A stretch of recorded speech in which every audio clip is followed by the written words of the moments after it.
menentukan waktu ziarah kubur.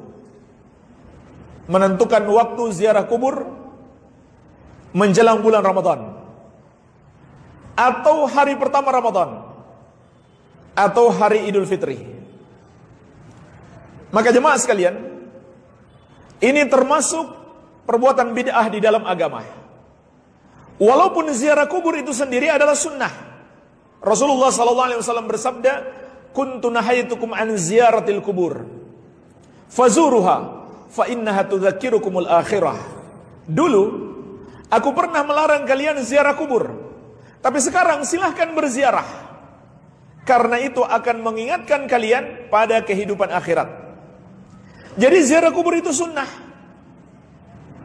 Akan tetapi tidak ada ketentuan waktu khusus untuk berziarah kubur. Tidak ada dalam syariat. Sepanjang tahun, kapan saja.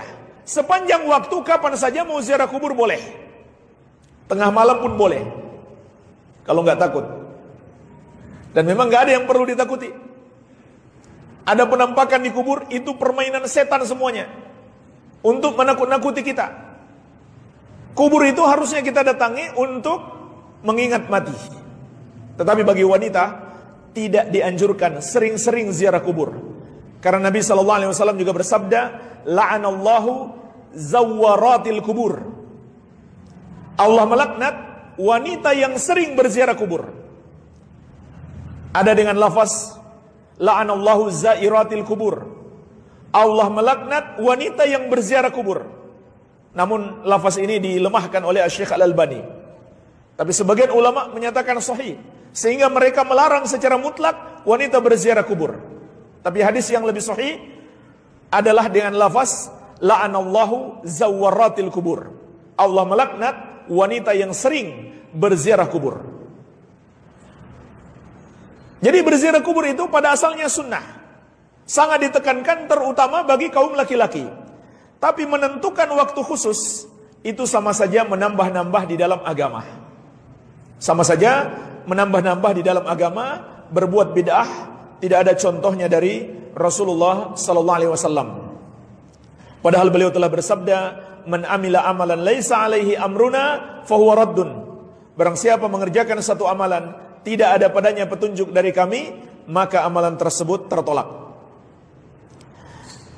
Belum lagi ditambah dengan bid'ah-bid'ah yang lain, seperti bawa air dan bunga.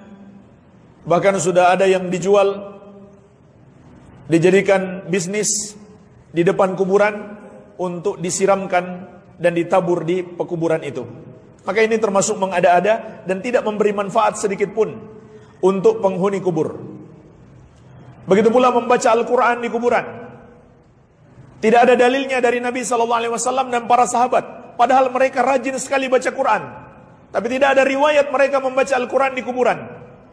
Bahkan ada riwayat yang mengandung larangan, yaitu sabda Nabi SAW, "La taj'alu buyutakum maqabira, fa inna syaitana yafirru minal baitil ladzi tuqra'u fihi suratul Baqarah." Jangan kamu jadikan rumah-rumah kamu seperti kuburan. Bacalah Quran di rumahmu, karena setan akan lari dari rumah yang dibacakan padanya surat Al-Baqarah. Maka hadis ini mengandung perintah membaca Al-Quran di rumah, karena kalau tidak dibaca di rumah, rumah itu menjadi seperti kuburan. Berarti hadis ini juga mengandung larangan membaca Al-Quran di kuburan. Juga termasuk bid'ah, mereka menentukan ayat khusus atau surat khusus. Ini juga bid'ah yang lain. Seperti menentukan surat Yasin untuk dibaca di kubur. Ini juga tidak ada dalilnya. Jadi bid'ahnya di situ bukan hanya satu, tapi bisa bertingkat-tingkat atau berbagai macam. Ya, ini termasuk perbuatan yang tidak ada contohnya dari Nabi SAW. Berziarah kubur menjelang Ramadan, atau di awal Ramadan, atau di hari raya Idul Fitri. Berziarah kubur silahkan kapan saja. Ada istilahnya di Jawa itu kalau tidak salah nyadran, betul ya? Sama nyekar, betul atau tidak? Ya. Yang jelas itu intinya.